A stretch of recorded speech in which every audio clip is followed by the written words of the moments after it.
halimbawa ito yung pagkaka-narrate ng mga witnesses or whistleblowers sa kanilang abogado at inulit din po nila ito nung tinanong din po sila ng NBI in the course of the investigation. As a matter of fact, if I may inform the Honorable Committee, yung meron nga hong question and answer na na-prepare na yung NBI kasi sila rin ho mismo ay nagtanong sa kanya. Kasama po yun sa mga isa-submit sa ombudsman.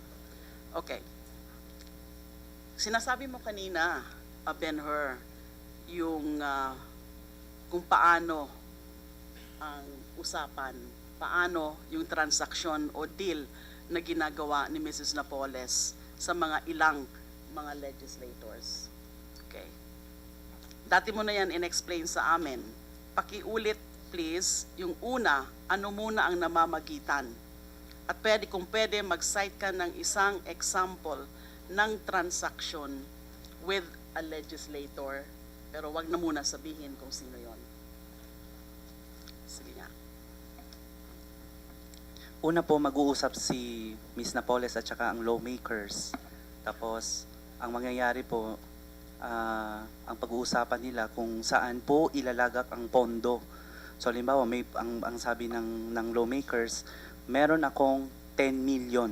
Halimbawa, saan ko ngayon ito ibabagsak ang pondo? So, sabi ni Ms. Napoles,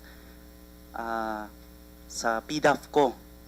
PDAF, kasi minsan po may mga lawmakers na bukod sa PDAF nila, meron silang extra fund na release sa kanila.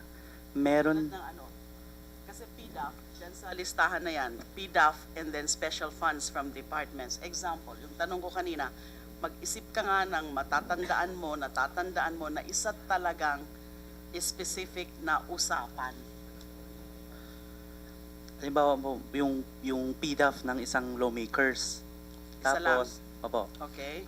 lawmaker. Tapos, yung PDAF na ito ay ibabagsak niya sa NLDC. Mhm. Okay. Ang ibig sabihin nun ay yung PDAF ibabagsak Sa NLDC po. Ibabagsak po yun sa NLDC. Halimbawa, ibabagsak niya sa NLDC, sa implementing agency. Pero, nag-uusap po ito sila ni Ms. Napoles kasi meron siyang kausap na sa NLDC bago ibabagsak yung pondo sa NLDC.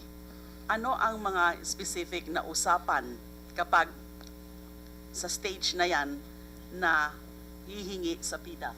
Ano specific? Yung deal na po nila, exchange na po ng rebates. Anong So- ibig sabihin ng number 2 process na yan? So pag Stage. na, Can you move please the pag napagkasunduan na po nila yung pinag-usapan nila, no, ito yung tinatawag na rebates, halimbawa po sa 10 million na project, tapos ang napagkasunduan nila is 50%, halimbawa ho, 50% ang rebate niya, so that's 5 million. Ngayon, paano po magbabayad si Diyan Ms. pa lang Napoles? sa unang usapan, ibig mong sabihin, Ben-Hur, sa unang usapan pa lang nila, na wala pa nga yung specific project, mag-uusap na sila tungkol dyan sa partial rebate? Yes po. At Nag-uusap ano na po ang- sila. Ano ang partihan sa stage na yan? Depende ho. Ang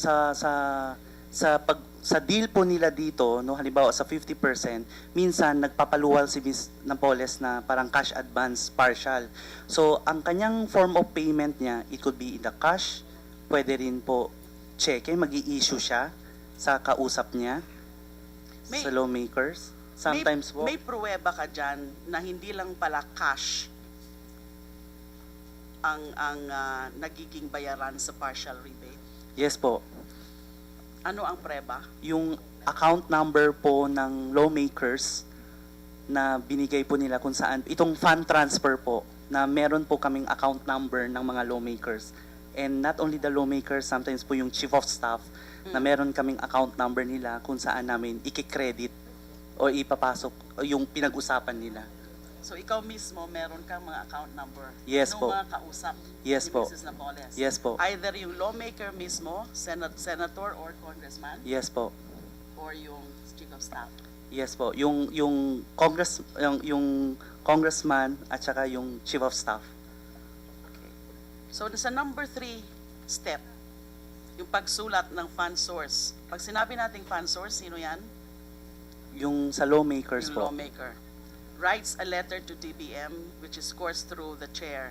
of Finance and the Appropriation Committee. Dito po kasi sa number 3,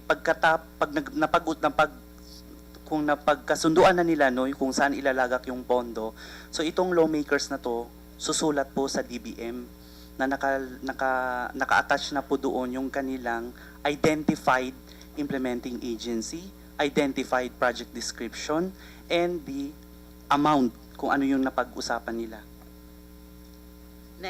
Yung next process, yung SARO na, nakalagay dyan. Yes po. Yan ibibigay. Pagkalabas na po yung nasa Kanino DBM na. ibibigay ang SARO? Ang release po ng SARO ng DBM, one is release the SARO to the legislator, and then the other one is to the agency copy. So pag nandun na po sa kanila, yung lawmakers po, magpa-furnish po ng copy sila sa opisina, sa JLN. Para alam nyo na, Yes po. nandyan na yung pondo. Sino ang nagpa-follow up sa DBM? Si Miss Napoles po, or sometimes po, kami po mga empleyado. Ikaw mismo may experience ka na ikaw nagpa-follow up sa DBM? Yes po. May mga kausap ka doon? Yes po. So may mga kilala ka na? Yes po. Next. So, ang susunod, kinento mo na rin yan kanina, ay pag nandyan na yung SARO, i-release yung balanse. Yes po, the remaining 50%. Ito na po yan? yung full payment na tinatawag namin po. Mhm. So bago po yan i-release, bago po makukuha nila yung balanse, no, bago po nila makukuha yung balanse, yung remaining 50%, kinakailangan po meron silang endorsement letter, tapos yung memorandum of agreement, yung project proposal na pinirmahan po ng lawmakers, or kung hindi man, kung sino man yung inassign ng lawmakers, yung chief of staff, o pirmado po yung MOA. Nabanggit mo kanina, dinadraft yan, Yes. yung endorsement letter. Yes po, Sino madam. nagda-draft ng endorsement letter? Kami po sa opisina, dinadraft namin yan, tapos i-email namin yan sa kung sino man yung lawmakers na inassign niyang tao na May personal mag-aasikaso. kang participation sa pagda-draft ng mga endorsement letter? Yes, madam. Ikaw mismo? Yes, madam. Sino pa? Meron pang iba sa staff na nagda-draft ng endorsement letter? Yes, madam. Okay. May sample ka? Yan po yung draft letter. Tapos isasalang na lang po yan sa letterhead nila, sa letterhead po ng lawmakers. Pero nasa sa So kanila paano na po nyo yun. pinapadala yan dun sa opisina ng lawmaker? You will notice, Your Honor, na inano namin, blinur ho namin yung yung pangalan ng particular senator or the address, the particular senator. Yung ano po, dinadraft po namin yan, i-email po namin yan sa kanila kasi meron nga po silang tao na inassign tao na inassign. So doon po i-email namin yung draft letter na yan. Tapos pagdating po doon yung draft letter, syempre isasalang po nila yan sa letterhead nila. Papalitan na lang po nila konti or may revision na lang yung content ng pag-endorse or pag-designate ng foundation. Okay, medyo ata malabo yung pagkaka-flash dyan. Although, sinadya naman talaga natin na huwag ipakita yung pangalan ng senador, yung opisina kasi, no? So, iano lang natin for the record, ano, maikli lang naman itong sulat na ito, pwede bang basahin mo? Ito bang sample na ito, ikaw mismo nag-draft niyan? Yes po, madam. Okay. Pakibasa. This has reference to the allocation of the 25 million pesos covered by Special Allotment Release Order Number ROCS-08-01347 dated January 31, 2008, which has been released to your department for the implementation of the livelihood projects in various municipalities as per attached Annex A. So doon po kung ano man yung mga the identified municipalities, nilalagay po yun. And then, our office has designated the People's Organization for Progress and Development Foundation, or the POPDF, a duly registered non-government organization as your conduit in the implementation of the said project. In connection therefore, may we humbly request your good office to assist and facilitate the processing of the documents for the smooth implementation of the said projects at the soonest possible time. Thank you very much. Itong foundation or NGO na ito, People's Organization, sorry, Your Honor. Itong NGO na ito, People's Organization please- for Please Progress. speak close to the mic. Sorry, Your Honor. May nababanggit dyan na NGO, People's Organization for Progress and Development Foundation, Inc. Anong foundation ito? Anong NGO? Alin ito? Sino ang presidente niyan? Si Miss Merlina Sunyas po. Okay. Now, itong sulat na ito na may letterhead sa isang opisina ng isang senador, so may nakapirma dito. Matatandaan mo ba kung ano ang posisyon o kung sino yung pumirma dito sa request na ito? Yes, madam. Senador ba siya o tao ng senador? Tao ng senador. Kilala mo yan? Yes. Personally, yung na-meet hindi po. Sa telepono lang po kami nag-uusap. Okay. So itong sulat na ito, na ang sabi mo, ikaw ang nag-draft, pero pinadala nyo na lang sa opisina ng senador na ito. Yes po, Kung madam. Sino man ito na pinirmahan ng kanyang chief of staff, kanino ito naka-address? Anong opisina? Naka-address po yan sa implementing agency po.